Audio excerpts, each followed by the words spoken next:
The Altar at Midnight by C.M. Kornbluth. Doing something for humanity may be fine for humanity, but rough on the individual. He had quite a rum blossom on him for a kid, I thought at first. But when he moved close to the light by the cash register to ask the bartender for a match or something, I saw it wasn't that. Not just the nose. Broken veins on his cheeks, too, and the funny eyes. He must have seen me look, 'cause he slid back away from the light. The bartender shook my bottle of ale in front of me like a Swiss bell ringer so it foamed inside the green glass. "You ready for another, sir?" he asked. I shook my head. Down the bar he tried it on the kid. He was drinking scotch and water or something like that, and found out he could push him around. He sold him 3 scotch and waters in 10 minutes. When he tried for number 4, the kid had his courage up and said, "I'll tell you when I'm ready for another, Jack." But there wasn't any trouble. It was almost 9 and the place began to fill up. The manager, a real hood type, stationed himself by the door to screen out the high school kids and give the big hello to conventioneers. The girls came hurrying in, too, with their little makeup cases and their fancy hair piled up and their frozen faces with the perfect mouths drawn on them. One of them stopped to say something to the manager, some excuse about something, and he said, "That's all right. Get in the dressing room." A 3-piece band behind the drapes at the back of the stage began to make warm-up noises, and there were 2 bartenders keeping busy. Mostly it was beer. A midweek crowd. I finished my ale and had to wait a couple of minutes before I could get another bottle. The bar filled up from the end near the stage because all the customers wanted a good, close look at the strippers for their 50-cent bottles of beer. But I noticed that nobody sat down next to the kid. Or, if anybody did, he didn't stay long. You go out for some fun and the bartender pushes you around and nobody wants to sit next to you.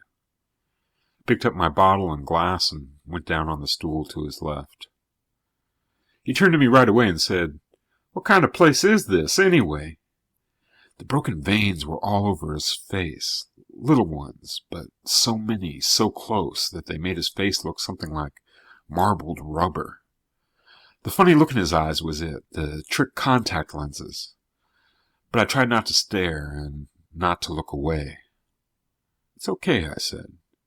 "It's a good show, if you don't mind a lot of noise from—" He stuck a cigarette into his mouth and poked the pack at me. "I'm a spacer," he said, interrupting. I took one of the cigarettes and said, "Oh." He snapped a lighter for the cigarettes and said, "Venus." I was noticing that his pack of cigarettes on the bar had some kind of yellow sticker instead of the blue tax stamp. "Ain't that a crock?" he asked.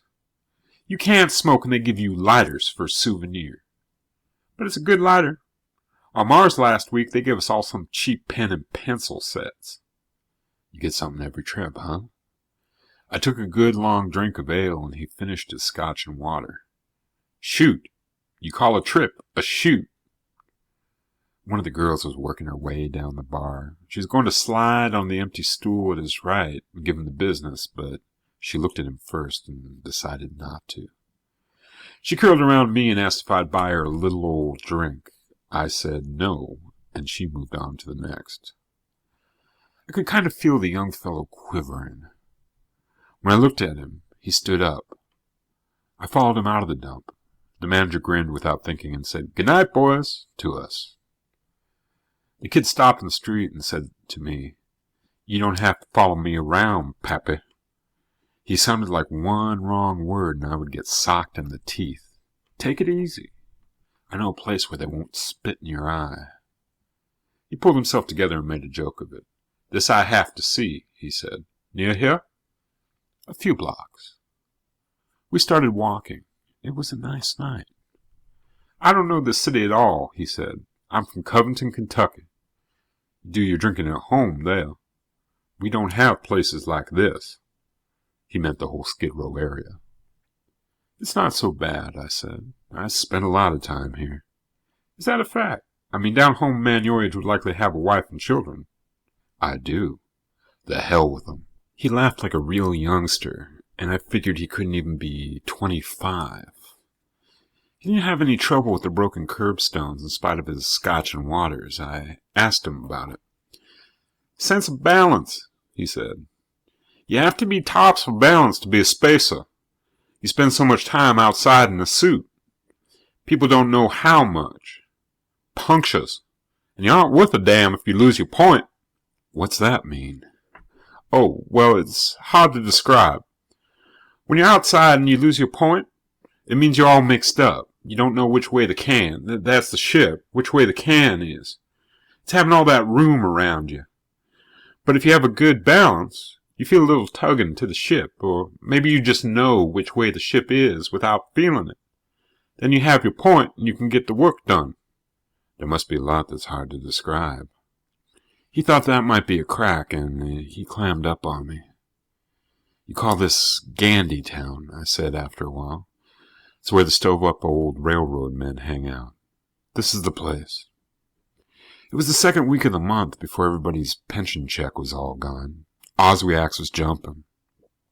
The grandsons of the pioneers were on the juke singing The Man from Mars Yodel, and old Paddy Shea was jigging in the middle of the floor. He had a full seidel of beer in his right hand, and his empty left sleeve was flapping. The kid balked at the screen door. Too damn bright. I shrugged and went on in, and he followed. We sat down at a table.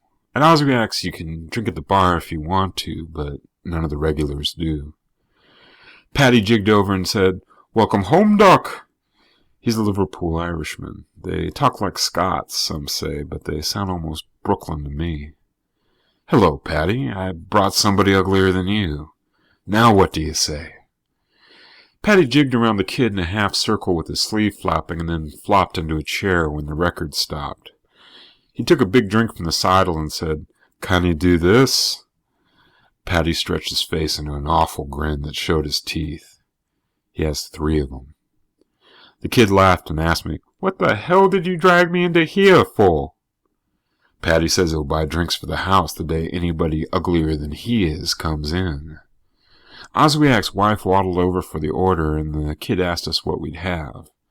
I figured I could start drinking, so it was 3 double scotches. After the second round, Paddy started blowing about how they took his arm off without any anesthetics except a bottle of gin, because the red ball freight he was tangled up in couldn't wait. That brought some of the other old gimps over to the table with their stories. Blackie Bauer had been sitting in a boxcar with his leg sticking through the door when the train started with a jerk. Wham! The door closed. Everybody laughed at Blackie for being that dumb in the first place, and he got mad. Sam Fireman has palsy. This week he was claiming he used to be a watchmaker before he began to shake. The week before he said he'd been a brain surgeon. A woman I didn't know, a real old boxcar Bertha, dragged herself over and began some kind of story about her sister married a Greek, but she passed out before we found out what happened. Somebody wanted to know what was wrong with the kid's face. Bauer, I think it was, after he came back to the table. "Compression and decompression," the kid said. "You're all the time climbing into your suit and out of your suit. Inboard air's thin to start with. You get a few red lines. That's these ruptured blood vessels. And you say, the hell with the money. All you'll make is just one more trip. But God, it's a lot of money for anybody my age. You keep saying that until you can't be nothing but a spacer. The eyes are hard radiation scars," he said. "You like that all over?" asked Oswiak's wife politely. "All over, ma'am," the kid told her in a miserable voice. "But I'm going to quit before I get a Bowman head." "I don't care," said Maggie Rorty. "I think he's cute." "Compared with—" Paddy began, but I kicked him under the table. We sang for a while, and then we told gags and recited limericks for a while, and I noticed the kid and Maggie had wandered into the back room, the one with the latch on the door. Oswiak's wife asked me, very puzzled, "Doc, why they do that flying by planets?" "It's the damn government," Sam Fireman said. "Why not?" I said. "They got the Bowman Drive. Why the hell shouldn't they use it?" Serves 'em right. I had a double scotch and added 20 years of it, and they found out a few things they didn't know. Red lines are only one of them. 20 years more, maybe they'll find out a few more things they didn't know. Maybe by the time there's a bathtub in every American home and an alcoholism clinic in every American town, they'll find out a whole lot of things they didn't know, and every American boy will be a pop-eyed, blood-rattled wreck like our friend here from riding the Bowman Drive. It's the damn government, Sam Fireman repeated. And what the hell did you mean by that remark about alcoholism? Patty said, real sore. Personally, I can take it or leave it alone. So we got talking about that, and everybody there turned out to be people who could take it or leave it alone. It was maybe midnight when the kid showed at the table again, looking kind of dazed. I was drunker than I ought to be by midnight, so I said I was going for a walk. He tagged along and we wound up on a bench at Screwball Square. The soapboxers were still going strong. Like I said, it was a nice night. After a while, a pot-bellied old auntie who didn't give a damn about the face sat down and tried to talk the kid into going to see some etchings. The kid didn't get it, and I led him over to hear the soapboxers before there was trouble. One of the orators was a mush-mouthed evangelist.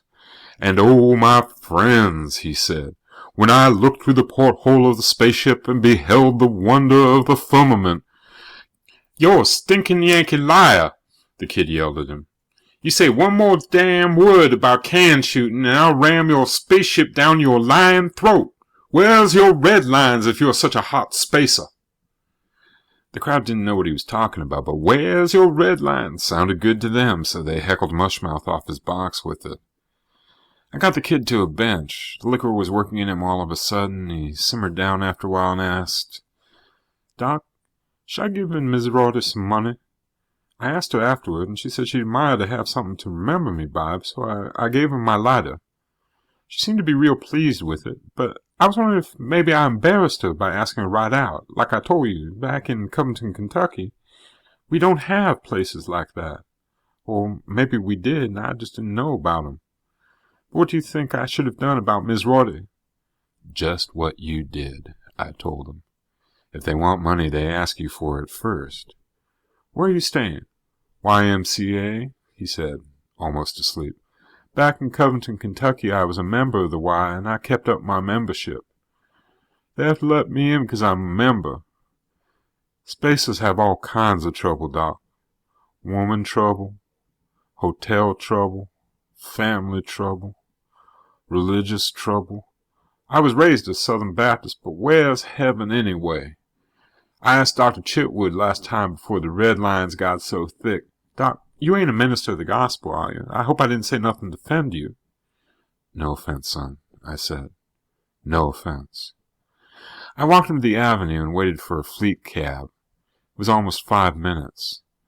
The independents that roll drunks dent the fenders of fleet cabs if they show up in Skid Row, and then the fleet drivers have to make reports on their own time to the company.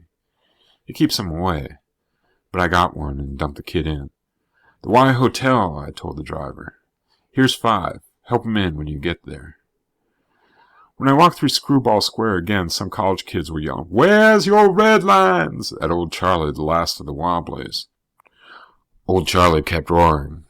The hell with your bread lines! I'm talking about atomic bombs! Right up there! And he pointed at the moon. It was a nice night, but the liquor was dying in me. There was a joint around the corner, so I went in and had a drink to carry me to the club. I had a bottle there. I got into the first cab that came. Athletic club, I said. In a doghouse, huh? The driver said, and he gave me a big personality smile. I didn't say anything, and he started the car. He was right, of course. I was in everybody's doghouse. Someday I'd scare hell out of Tom and Lise by going home and showing them what their daddy looked like. Down at the Institute, I was in the doghouse. Oh dear, everybody at the Institute said to everybody. I'm sure I don't know what ails the man. A lovely wife and 2 lovely grown children, and she had to tell him either you go or I go. And drinking. And this is rather subtle, but it's a well-known fact that neurotics seek out low company to compensate for their guilt feelings. The places he frequents. Dr. Francis Bowman, the man who made spaceflight a reality, the man who put the bomb base on the moon. Really, I'm sure I don't know what ails him. The hell with them all.